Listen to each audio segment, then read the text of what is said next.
Good morning. I'm Assistant Chief Tommy Diaz from the Harris County Sheriff's Office. To my right is Assistant Chief McIntosh from the U.S. Marshal Service. To his right is Chief Wright from the Pasadena Police Department. We also have Major John Nanny, Commander Bennett, Group Supervisor Art Fernandez, Lieutenant Casey Haberland, and Major Saul Suarez. We're at a 14,600 block of Lourdes in East Harris County. We have a lot of investigators on site. We're investigating an officer-involved shooting that occurred this morning at about 7:29 a.m. This is a multi-agency task force called the Gulf Coast Violent Offenders Task Force, run through our partners at the U.S. Marshal Service. So there's state, local, and federal partners whose responsibility it is to serve and execute warrants for the most violent folks in the region. This morning, the team was out here searching for a fugitive who's wanted for 5 counts of sexual assault of a child.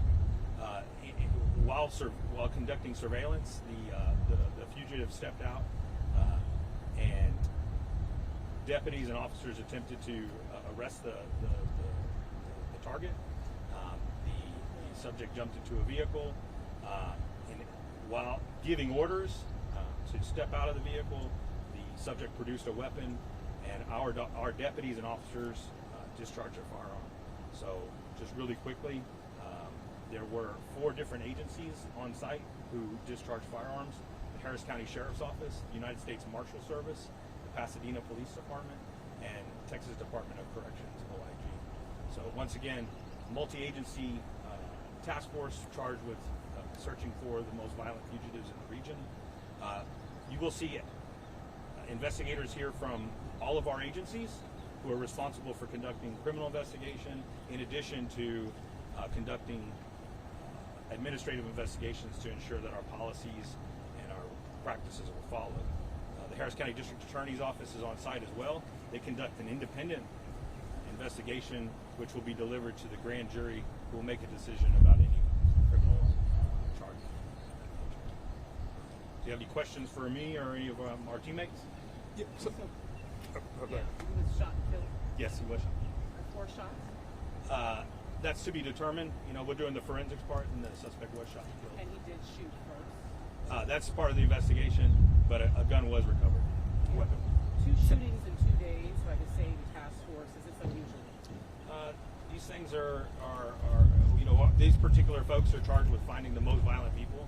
So these are folks who are wanted for homicides, murders, involuntary manslaughter, robberies, and once again, we react as police officers. That's how we're trained.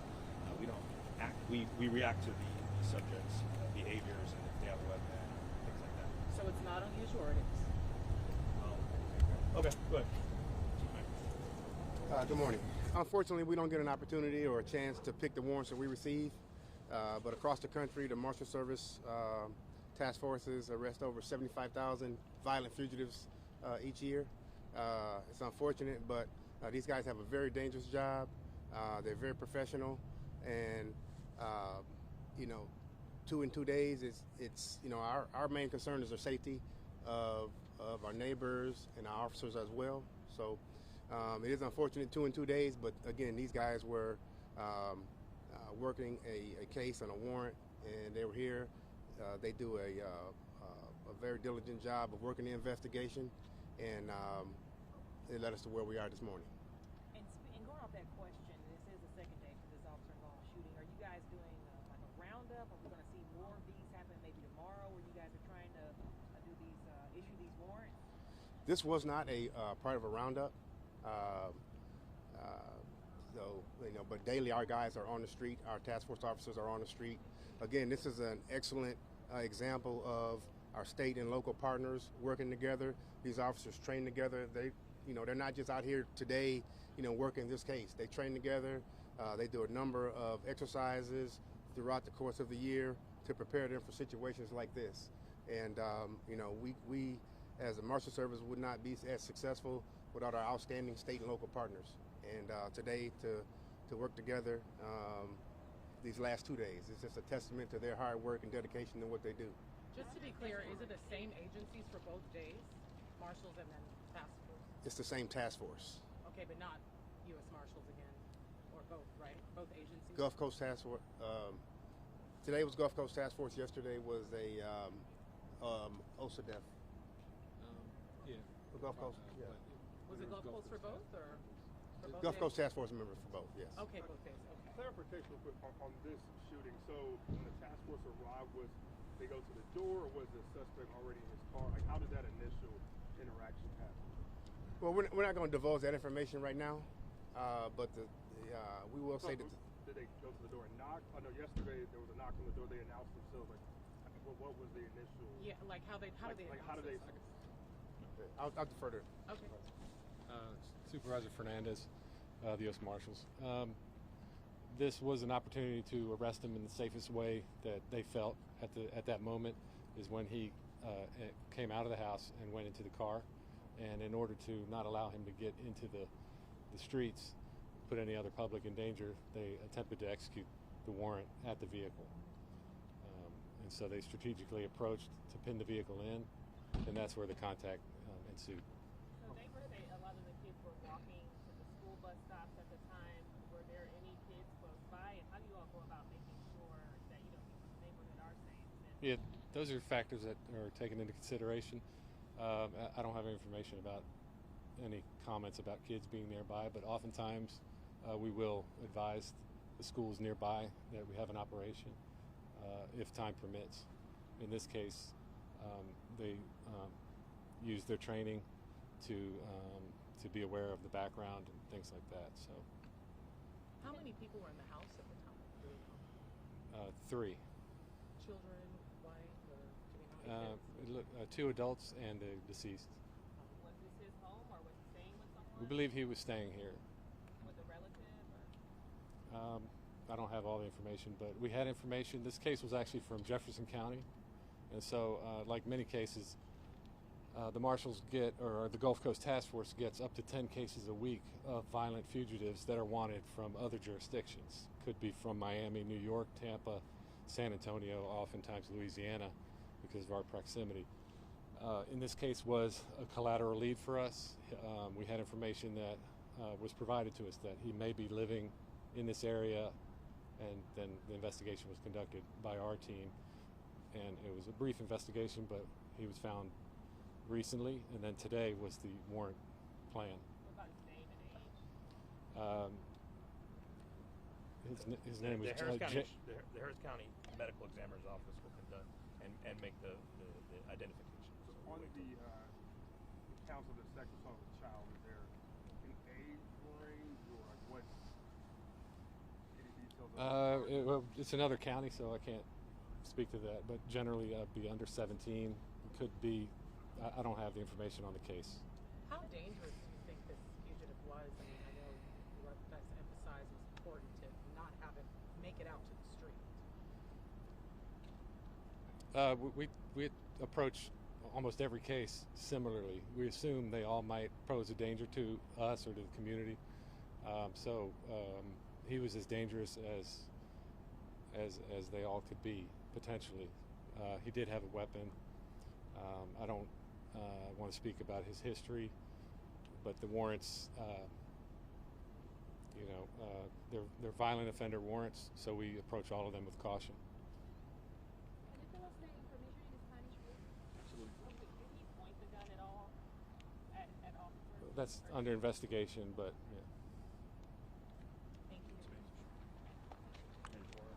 Buenos días, soy Saúl Suárez, soy mayor con el departamento del alguacil del condado de Harris.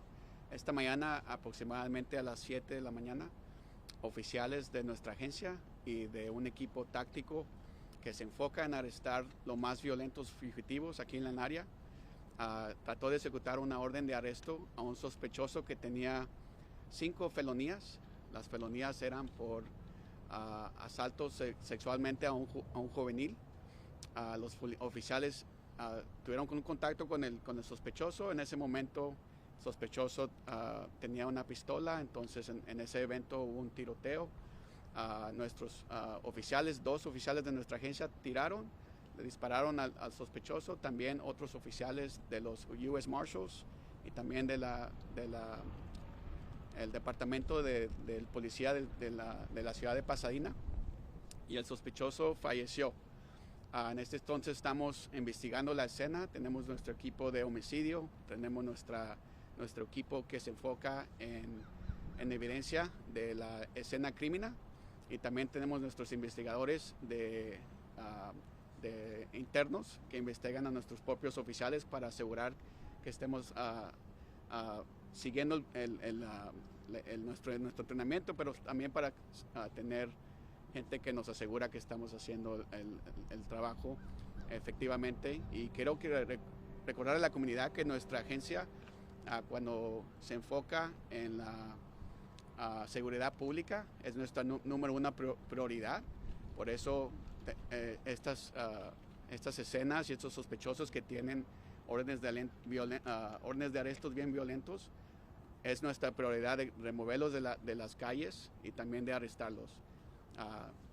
¿Tienen preguntas? Es el segundo día consecutivo en el que ocurre un operativo similar. ¿Están ustedes en operativo constante o son hechos aislados que han sucedido?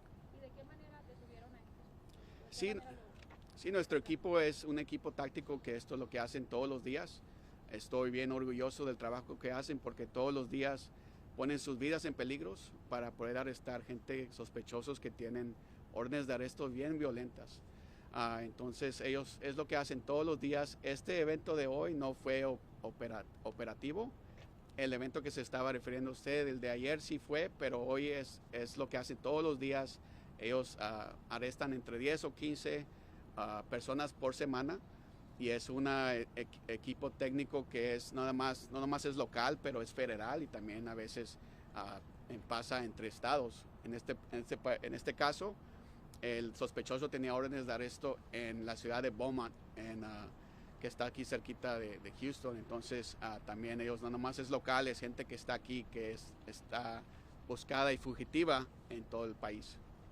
¿Él estaba dentro de su vehículo o estaba en la vivienda?